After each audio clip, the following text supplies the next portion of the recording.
young people seem to not see politics as a way in which they could address the problems in their lives and in fact improve their lives. Radical changes are around us. Either we as humanity gain control over the direction of change, or we are the subject of that change outside our control. Young people's movements have to include older people because there's a real problem that perhaps younger people and older people exist in different worlds. We're in a mess and there's no one coming to save us. 皆様ごきげんよう、高松菜奈です。今私はイギリスのリーズ駅にやってまいりました。これからですね、取材に行きます。本日お話を伺うのはジェネレーションレフトという本を書かれたキア・ミルバーンさん、政治学者の方です。なぜ今若者は左傾化しているのかということを書かれた方です。今若者は何を考えているのか、日本の若者はどうすればいいのかなどをお伺いしていきたいと思います。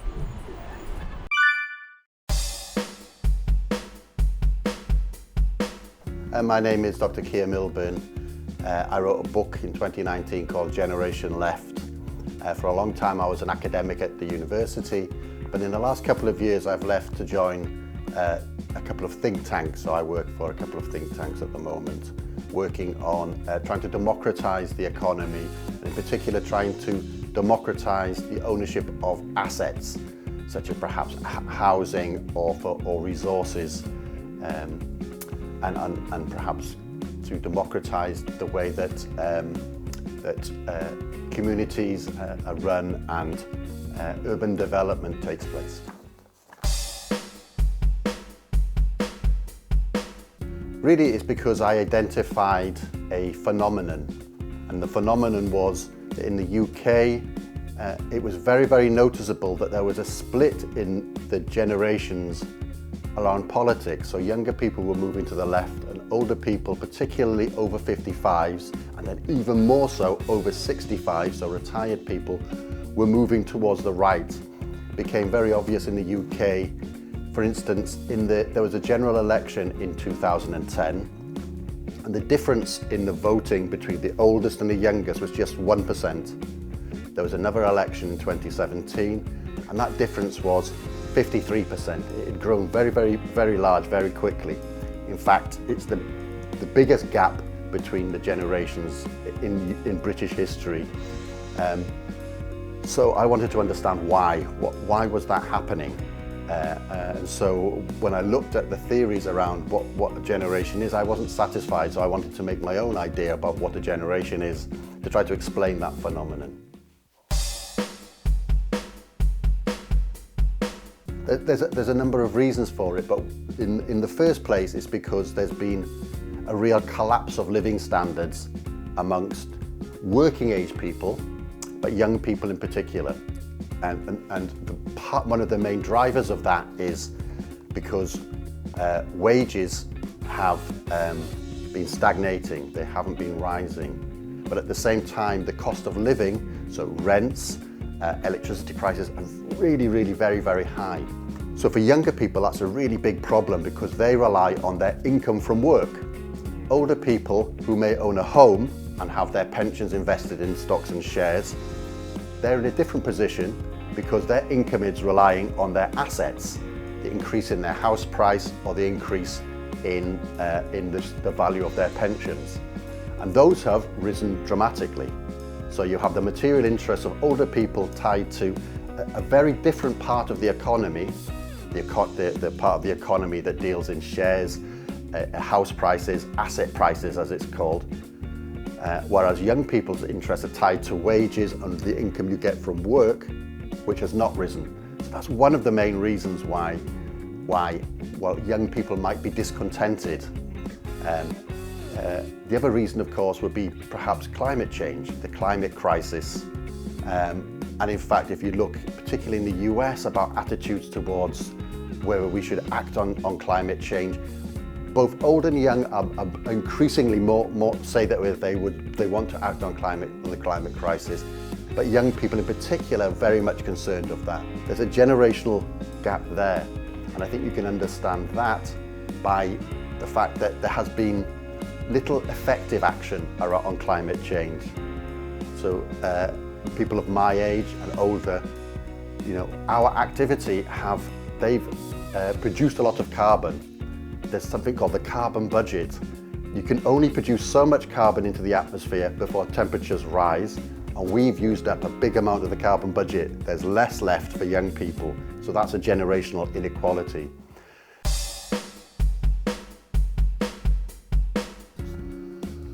It's an interesting question. In my previous answer, I pointed to the economy of the UK, perhaps the US, and perhaps in Western Europe. The economy has not been growing, it's been stagnating. And my understanding is that condition is much more longer lasting in Japan.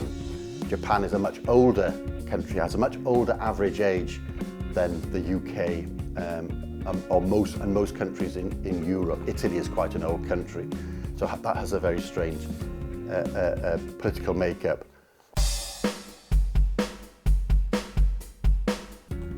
So for young people, I think the overriding concern is a form of democratic socialism. So the aim in many ways is to democratize many aspects of society. What the young democratic socialists would like is more that they would like that to be not run from the top, but run from the bottom. So to democratize perhaps the running of companies through workers' cooperatives, perhaps the democratization of asset ownership through things such as the commons. The commons is when an asset is owned, but also governed by a community, for instance. And then there's a politics around climate change. I think also that is driven by a concern or the question, we've known about climate change for 30 years, why has so little been done? And that's a question I think that people see of a need to re-democratize our democracies. Yeah, the participation rates in politics among young people in the UK, in the US, and in Europe, which is what I know most about, are very low, much lower than older populations. But it's a very big problem that young people not only don't participate in politics, either by membership of political parties or by voting. It's a big problem because older people do participate at a much higher rate. And so young people do lose out, but also young people seem to not see politics as a way in which they could address the problems in their lives and in fact improve their lives. It's absolutely essential that young people have to participate, they have to go and vote. I talk about the last general election that happened in the UK. It was a big defeat for the Labour Party with a left-wing leader. It was a big defeat, but amongst working age people, so not necessarily young people, but working age people under 65, the Labour Party got the most votes. It was only because retired people, older people, they will go and vote much more. So many more of a proportion of the older people will go out and vote than the younger people. I think in Japan, one of the other problems is just the sheer number of older people. It's a real problem. So perhaps one way we'll have to think about that is to think about how the interests of the older people and the younger people can be brought together. So in the UK, one of the reasons that older people want to vote for policies which will keep house prices very high, even though young people can't afford to buy those houses, that doesn't mean that older people are selfish or that they don't love their younger relatives who can't buy a house. But it's to do with, in the UK, the way you will guarantee that you will get care in old age is by having a house that you sell and use some of that money to pay for elder care. And then they will also think the best way I can help my younger relatives is through inheritance. Is when I die, my house and my assets will go to younger people. The problem with that, of course, is it solidifies a society. It solidifies the class in the society. It stops people moving because all of a sudden your life outcomes are not reliant on what you do. They are more reliant on your inheritance. That's not a fair society. So that's a real problem. Of course, there's another way you could do that. Perhaps if elder care was funded through, or good elder care was funded through taxation, that would be a way in which house prices could be made to come down, and perhaps in a slow way to stop an economic collapse. And so the interests of old and young could be brought together a little bit.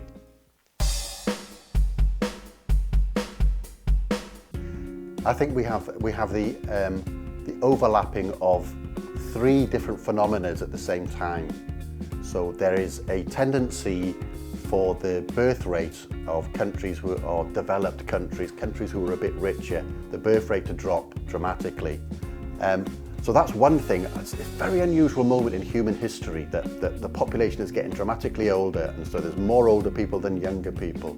At the same time, you have climate change. This real need for dramatic change in our economy and the way we organise society. And of course, that's something that's been building for 200, 300 years, and now we're at a real crisis point where we have to act now. Very unfortunate that there are more older people than younger people at that point. And at the same time, we have another crisis, which is this real slowdown in economic growth. So there's less production and ability to be able to deal with these other problems. All three things overlap at the same time. It's a real historic crisis for humanity. If we think about the social movements that have taken place over the last few years, perhaps there's been two big social movements. One is around climate change, with the school strikes led by Greta Thunberg and so forth, led by young people. The other big social movement, particularly in the US, but also affected the UK quite strongly, was the Black Lives Matter movement.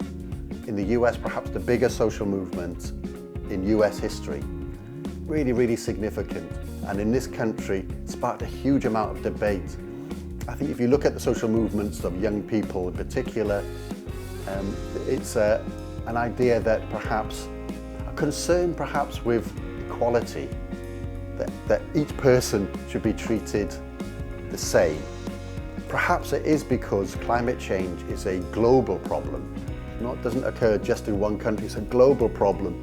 So it affects us all, as the whole of humanity, that it matches quite nicely with the idea of perhaps anti-racism or perhaps even anti-nationalism, although of course there are big countercurrents around nationalism and even wars, as we see in Ukraine at the moment.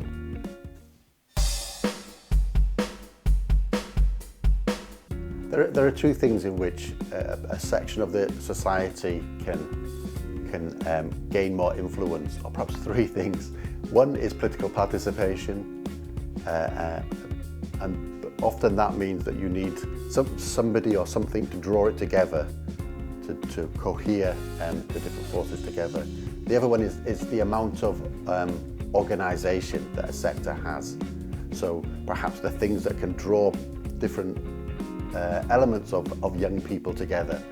It's a big problem in the UK that just general levels of associations, the things that would bring people together outside of the family home, there's been a big decline of this, big decline of membership of not just political parties, but of collective activities altogether. Then the third one is the ability to exercise economic power.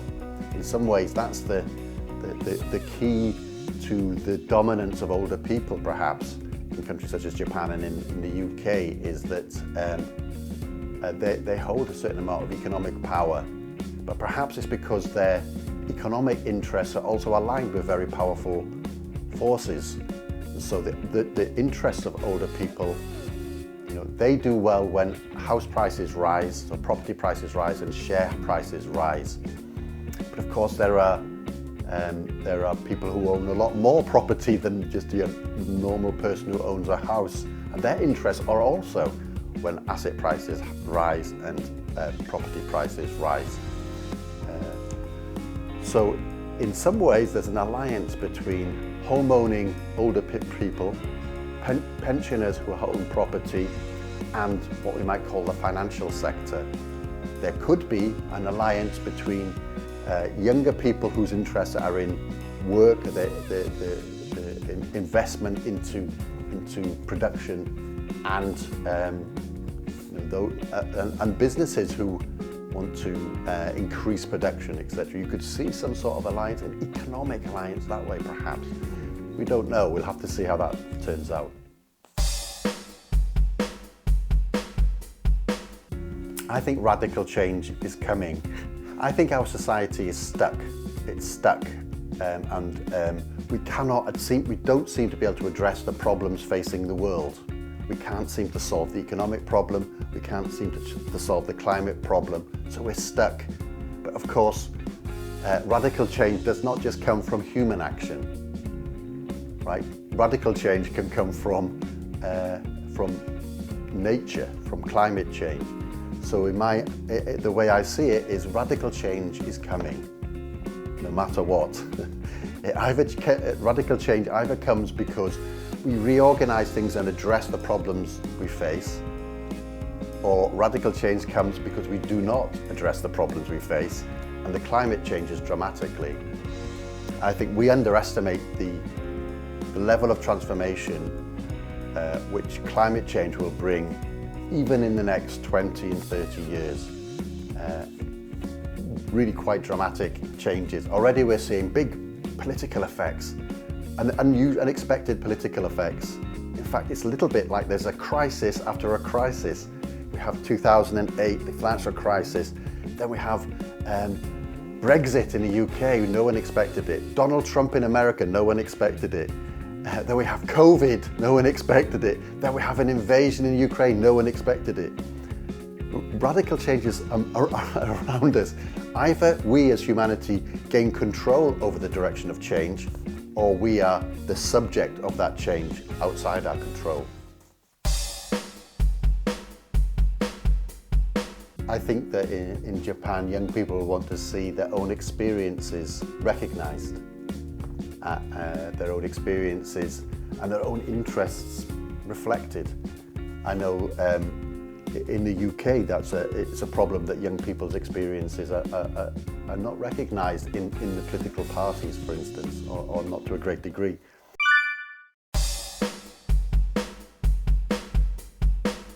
So young people's movements have to include older people because there's a real problem that perhaps younger people and older people exist in different worlds.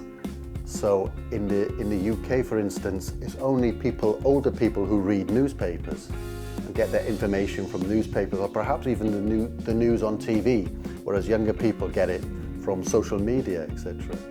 So young people have to express their own interests, but they have to learn from the experience of older people. And of course, the key to doing that is to work out ways in which the interests of older and younger people can be brought together so that they are not opposed. That needs some new and novel thinking, and I think that thinking is being done now. And hopefully that means before the end of the decade. Otherwise we are in serious trouble, I think.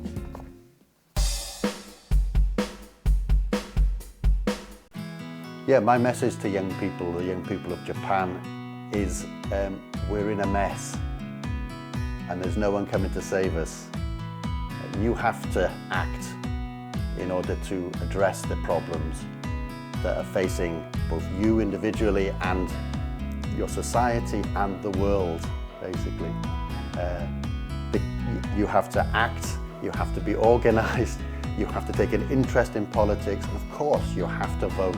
You have to take part in politics, because no one is coming to sort our problems for us. We have to solve them ourselves. 最後までご覧いただきありがとうございました。ぜひチャンネル登録、高評価お願いいたします。それではまたごきげんよう。